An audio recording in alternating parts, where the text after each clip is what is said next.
युवती अमृत राजस्थानी उर्फ याकूब अली के साथ खुद की मर्जी से जाने की बात कह रही है, जबकि धार्मिक और सामाजिक संगठनों ने इस मामले को लेकर सालासर थाने पर प्रदर्शन किया था और कई तहसील मुख्यालय पर ज्ञापन भी दिए थे। लेकिन युवती का वीडियो सामने आने के बाद अब नया मोड़ आ गया है। लापता युवती दीक्षा पवार का एक वीडियो सोशल मीडिया पर वायरल हो रहा है। ये वीडियो कब और कहां बनाया गया, इसकी किसी तरह की जानकारी सामने नहीं आई है। वायरल वीडियो में युवती खुद को बालिग बताते हुए दिखाई दे रहे युवक के साथ अपनी मर्जी से रहने की बात कह रही है।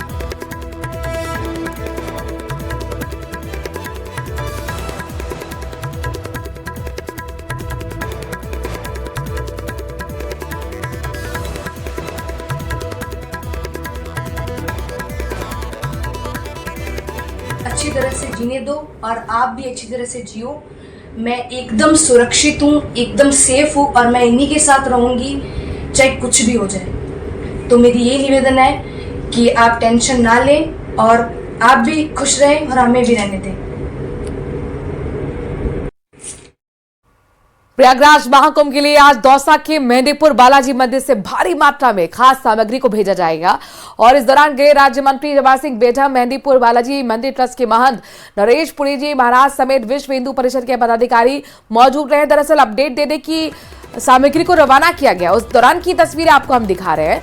मेहंदीपुर बालाजी मंदिर ट्रस्ट की ओर से 100 पीपा घी, 200 पीपा तेल और 20 टन अनाज के साथ 10 टन दाल, 10,000 कंबल महाकुंभ में आने वाले श्रद्धालुओं के लिए भिजवाए गए हैं।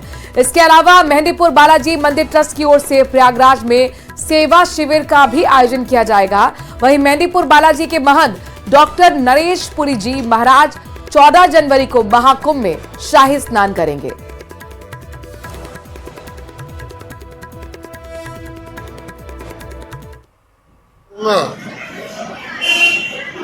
बालाजी ट्रस्ट का और इस मंदिर के महंत आदरणीय श्रद्धेय डॉक्टर नरेश पुरी जी का और प्रदेश के मुख्यमंत्री आदरणीय भजनलाल शर्मा जी का, जिन्होंने आपस में चर्चा कर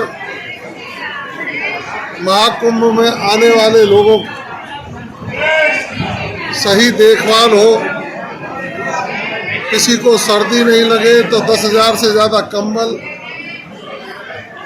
कोई प्राणी भूखा नहीं रहे तो 100 पीपा घी के और 200 पीपा 250 पीपा तेल के और खाद्य सामग्री, ये तो पहली खेप में यहाँ से रवाना हुए हैं। सिद्धपीठ स्थान है हनुमान जी महाराज का।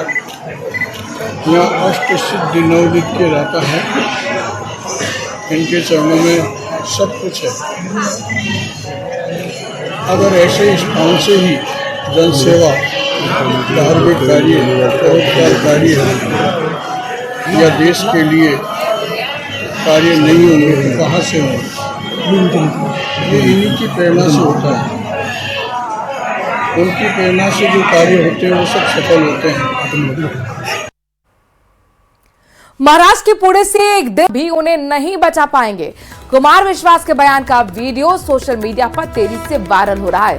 साथ ही कुमार विश्वास ने बिना नाम लिए योग गुरु बाबा रामदेव पर भी जुबानी हमला बोला। तब उन्होंने उनके नमक का जिक्र करते हुए तंज भी कसा था।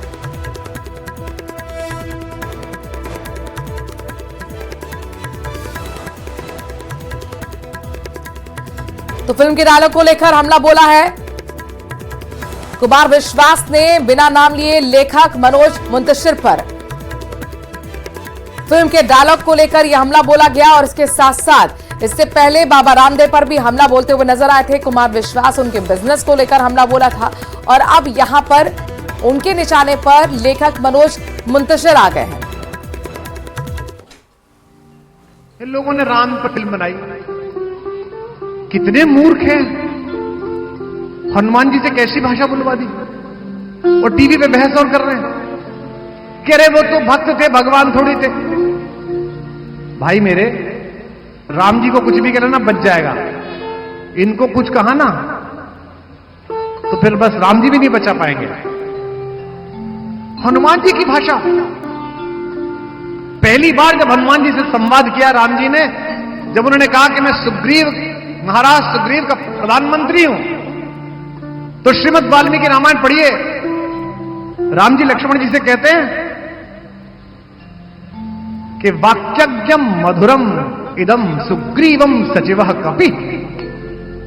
हे सौमित्र, यह वाक्यज्ञ, वाक्य को जानने वाला और भाषा की मधुरता जानने वाला, यह सुग्रीव का सचिव निश्चित रूप से कोई बड़ा विद्वान है जिसने वेद आदि पढ़े, इतनी सुंदर भाषा बोल रहा है।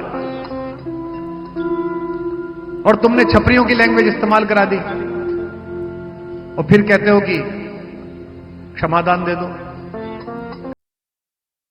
और अब आपको पाकिस्तान लिए चलते हैं, जहां पर यूएई के राष्ट्रपति शेख मोहम्मद बिन जायद के दौरे को लेकर कोहराम मचा हुआ है। हैरानी की बात यह है कि पाकिस्तान के पूर्व प्रधानमंत्री नवाज शरीफ की बेटी मरियम नवाज ने जैसे ही शेख मोहम्मद बिन जायद से हाथ मिलाया, पाकिस्तान में मौजूद तमाम जिहादी और कट्टरपंथियों ने मरियम के खिलाफ फतवा जारी करने का ऐलान कर दिया। हैरानी की बात तो यह है कि मरियम के हाथ मिलाने से इमरान समर्थक सबसे ज्यादा भड़के हुए हैं। राष्ट्रपति शेख मोहम्मद और मरियम का हाथ मिलाना इस वक्त पाकिस्तान का आपातकाल बन चुका है। ये रिपोर्ट देखिए।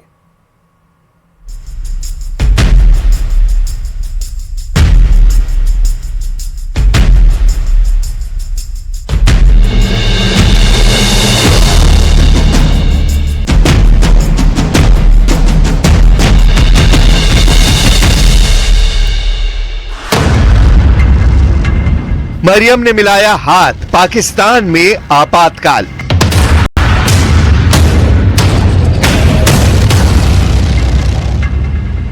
पाकिस्तान के मौजूदा हालात आपातकाल जैसे हो चुके हैं। खाने को रोटी नहीं है, बॉर्डर पर अफगानी और तालिबानी लड़ाके पाकिस्तानी सेना की धज्जियां उड़ा रहे हैं, और इधर मरियम नवाज का गैर मर्द से हाथ मिलाना पूरे पाकिस्तान के लिए मानो आपातकाल बन गया है। हाथ में कटोरा लिए पाकिस्तान की इन 3 तस्वीरों को जरा गौर से देखिए। इस वक्त पाकिस्तान में चल क्या रहा है, वीडियो नंबर 1 की खबर को जान लीजिए। अफगानिस्तान के तालिबानी लड़ाकों और बलोच लिबरेशन आर्मी के लड़ाकों ने इतने जबरदस्त हमले पाकिस्तानी सेना पर किए हैं कि पाकिस्तान की सेना के चीफ आसिम मुनीर ने कई इलाकों में लॉकडाउन लगा दिया है। दूसरे वीडियो की तस्वीर को गौर से देखिए। पाकिस्तान के पूर्व प्रधानमंत्री नवाज शरीफ की बेटी मरियम नवाज पाकिस्तान के दौरे पर आए यूएई के राष्ट्रपति शेख मोहम्मद बिन जायद से हाथ मिला रही हैं। मरियम के हाथ मिलाने वाली तस्वीर ने पूरे पाकिस्तान में कोहराम मचाकर रख दिया है।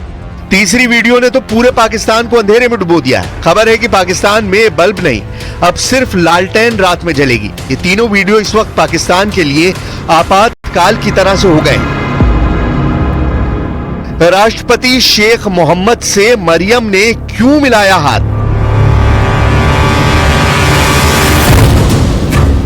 पाकिस्तान में इन दिनों एक तस्वीर धड़ल्ले से वायरल हो रही है। ये तस्वीर किसी और की नहीं बल्कि पाकिस्तान के पूर्व प्रधानमंत्री नवाज शरीफ की लाडली बेटी मरियम नवाज की है। मरियम नवाज पाकिस्तान के पंजाब प्रांत की पहली महिला मुख्यमंत्री है, लेकिन मरियम की एक तस्वीर ने पूरे पाकिस्तान में कोहराम मचा दिया है। जरा देखिए क्यों। मरियम के हाथ मिलाने को लेकर पूरे पाकिस्तान में हाथापाई की नौबत आ गई है। यूएई के राष्ट्रपति शेख मोहम्मद बिन जायद और उपराष्ट्रपति शेख मंसूर बिन जायद पाकिस्तान के दौरे पर हैं। ऐसे में यूएई के राष्ट्रपति का स्वागत करने खुद पाकिस्तान के प्रधानमंत्री शहबाज शरीफ अपनी भतीजी मरियम नवाज के साथ हवाई अड्डे पर पहुंचे। दोनों ने बेहद गर्मजोशी के साथ उनका स्वागत किया। इस दौरान मरियम ने यूएई के राष्ट्रपति से हाथ मिलाया। वहीं हाथ मिलाते हुए मरियम की तस्वीरें आग की तरह फैल गईं, जिसे लेकर पूरे पाकिस्तान में बवाल मच गया है। इमरान खान के समर्थकों ने मरियम पर निशाना साधना शुरू कर दिया है। उनका कहना है कि मरियम की ये तस्वीर इस्लाम के सख्त खिलाफ है।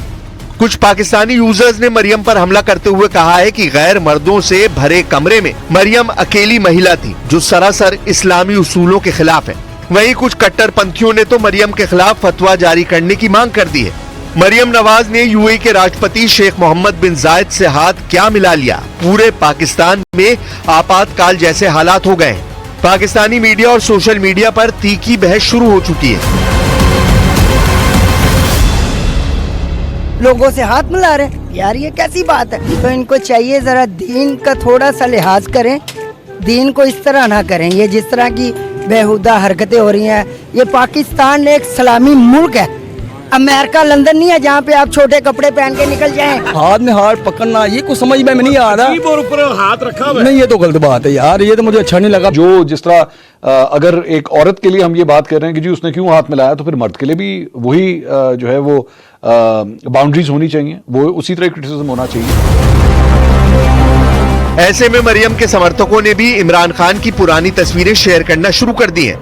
मरियम के समर्थकों का कहना है कि अगर मरियम गलत है तो पूर्व प्रधानमंत्री इमरान खान भी गलत है। पाकिस्तान के फेमस यूट्यूबर मंसूर अली खान का कहना है कि इमरान खान के बच्चे विदेश में रहते हैं, क्या वहाँ वो किसी गैर महिला से हाथ नहीं मिलाते होंगे? इमरान खान भी अलग अलग देशों की महिला प्रतिनिधियों से हाथ मिला चुके हैं। इधर मरियम पर भड़कने वाले पाकिस्तानियों का आरोप है कि इस्लाम में महिलाएं जिस पुरुष से शादी नहीं कर सकती उन्हें महरम कहा जाता है। ऐसे में कई लोगों का कहना है कि जब मरियम गैर महरम लोगों के सामने पेश होने में असहज महसूस करती हैं, तो गैर महरम लोगों से हाथ मिलाने में उन्हें परेशानी क्यों नहीं हुई? पाकिस्तान में मचे इस सियासी घमासान पर मरियम ने अभी तक चुप्पी नहीं तोड़ी है, लेकिन पाकिस्तान में हाथापाई जरूर शुरू हो गई है। मरियम नवाज को यही है कि आप एहतियात करें, ये सोशल मीडिया पे आपका फिर आप ही का मजाक बनना है चीजों में। उनका सदर यहाँ पर आएगा तो आपने रेड कारपेट रोल करना है, और अगर वो किसी सूबे के अंदर जाएगा तो वहाँ के चीफ मिनिस्टर ने उनको मिलना भी है, उनसे मुसाफा भी करना है। लेकिन चूंकि चीफ मिनिस्टर एक खातून है, लिहाजा सोशल मीडिया के ऊपर पाकिस्तान तहरीक इंसाफ के अकाउंट्स ने तूफान बदतमीजी बर्पा किया हुआ है। यकदम इन सब के ऊपर इस्लाम तारी हो गया, यकदम इन सब के ऊपर महरम और नामहरम की तफरीक तारी हो गई है। बीएलए का खौफ, लॉकडाउन में जनरल मुनीर। पिछले 30 दिनों से पाकिस्तानी सेना पर अफगानिस्तान से अफगानी लड़ाके, बलूचिस्तान से बलोच लड़ाके और पाकिस्तान और अफगानिस्तान में मौजूद टीटीपी के लड़ाके धड़ाधड़ हमले कर रहे हैं। इन हमलों का खौफ इतना ज्यादा है कि पाकिस्तानी सेना प्रमुख जनरल आसिम मुनीर भी खुले वाहनों में बॉर्डर के दौरे नहीं कर पा रहे हैं। हम आपको बता दें कि 4 जनवरी दिन शनिवार को पाकिस्तान के तुर्बत में एक फिदायीन हमला हुआ था। इस हमले में पाकिस्तानी फ्रंटियर फोर्स के 47 सैनिक मारे गए, जबकि 30 से ज्यादा घायल हुए। पाकिस्तानी सेना का काफिला जब तुर्बत शहर से 8 से 10 किलोमीटर दूर था, उस वक्त बीएलए ने फिदायीन हमला किया था। इतने बड़े हमले के बाद जब पाकिस्तानी जवान मारे गए तो जनरल मुनीर ने मंगलवार यानी 7 जनवरी को दौरा किया। लेकिन हैरानी की बात तो यह है कि जनरल मुनीर के दौरे को पाकिस्तानी आर्मी ने पूरी तरह से गुप्त रखा।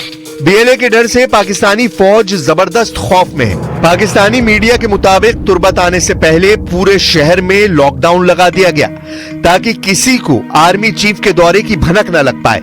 हालात ये हो गए हैं कि अब पाकिस्तान की आर्मी और सरकार के खिलाफ खुजदर जिले में भयंकर हमले किए गए हैं। यहाँ की जहरी तहसील और कस्बे पर बीएलए का कब्जा हो चुका है। बीएलए का साफ कहना है कि उनका हमला होते ही पाक सरकार के अधिकारी और पुलिस सरकारी इमारतों को खाली करके भाग गए। सोशल मीडिया पर एक वीडियो वायरल हो रहा है जिसमें साफ देखा जा सकता है कि बीएलए के लड़ाके पाकिस्तानी दफ्तरों और इमारतों में आग लगा रहे हैं, उन पर कब्जा कर रहे हैं। पाकिस्तान पर इस वक्त एक के बाद एक हमले लगातार तेज होते जा रहे हैं, लेकिन इधर पाकिस्तान पर आईएमएफ ने ऐसा हमला किया है कि पूरा पाकिस्तान अंधेरे में डूब सकता है।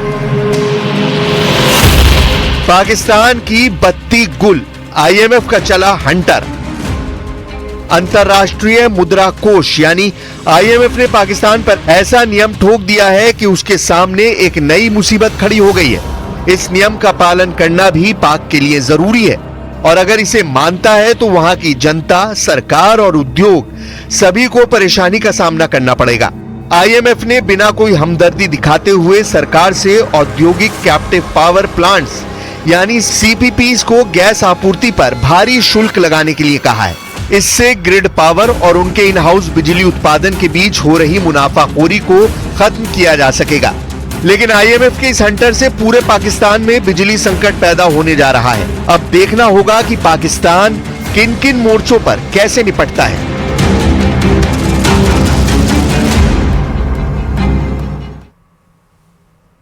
दिल्ली से इस वक्त की बड़ी खबर आ रही है। राजस्थान सरकार को सुप्रीम कोर्ट से बड़ी राहत मिल गई है। 746 करोड़ के लगभग के पर्यावरणीय हर्जाने पर रोक लगा दी गई है। सुप्रीम कोर्ट ने एनजीटी के आदेश पर रोक लगाई है। कचरे के प्रबंधन के लिए राज्य के प्रयासों से जुड़ा ये मामला है, जिसमें आखिरकार राज्य सरकार यानी कि राजस्थान सरकार को सुप्रीम कोर्ट से बहुत बड़ी राहत मिली। एक भारी भरकम जो हर्जाना था उस पर अब रोक लगाई गई। 746 करोड़ के लगभग का हर्जाना, ये पर्यावरणीय हर्जाना है जिस पर सुप्रीम कोर्ट ने रोक लगा दी है। सुप्रीम कोर्ट ने एनजीटी के आदेश पर रोक लगाई है। कचरे के प्रबंधन के लिए राज्य के प्रयासों से जुड़ा ये मामला, जिसमें एनजीटी का जो आदेश था उस पर आखिरकार सुप्रीम कोर्ट ने रोक लगाते हुए राजस्थान सरकार को बड़ी राहत दी है। 740 करोड़ के लगभग का हर्जाना जिस पर रोक लगाई गई है सुप्रीम कोर्ट से, और ऐसे में ये एक बहुत बड़ी राहत के तौर पर राजस्थान सरकार के लिए देखा जा रहा है। पर्यावरणीय हर्जाना है, एनजीटी का आदेश इसको लेकर दिया गया था और इसी हर्जाने पर सुप्रीम कोर्ट ने रोक लगाई है।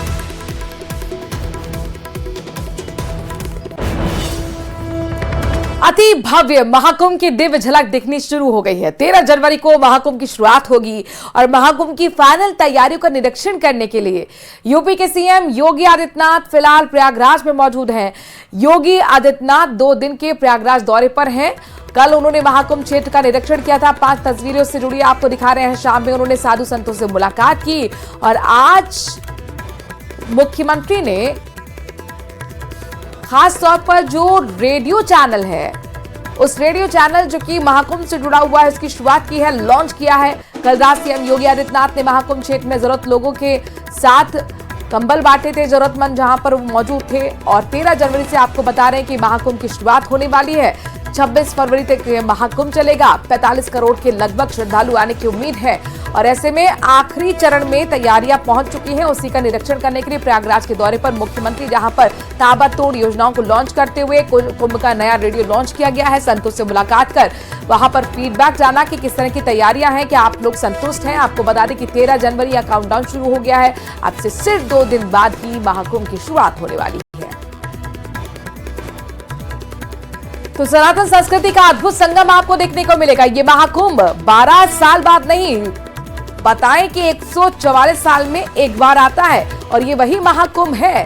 प्रयागराज में महाकुंभ की भव्य तैयारियों की तस्वीरें आपके सामने है। खुद मुख्यमंत्री जमीन पर उतरे हुए हैं, तैयारियों का निरीक्षण कर रहे हैं। जरूरतमंदों को कंबल बांटे गए, महाकुंभ क्षेत्र का निरीक्षण किया, संतों से मुलाकात की। कुंभ से जुड़ा हुआ रेडियो चैनल भी लॉन्च किया गया है। रसोई का भी उद्घाटन किया गया है। जगह जगह वहां पर रसोई बनाई गई है ताकि महाकुंभ में कोई भी श्रद्धालु वहां से खाली पेट ना जा पाए। 144 साल में एक बार आने वाले महाकुंभ की शुरुआत 13 जनवरी से हो रही है।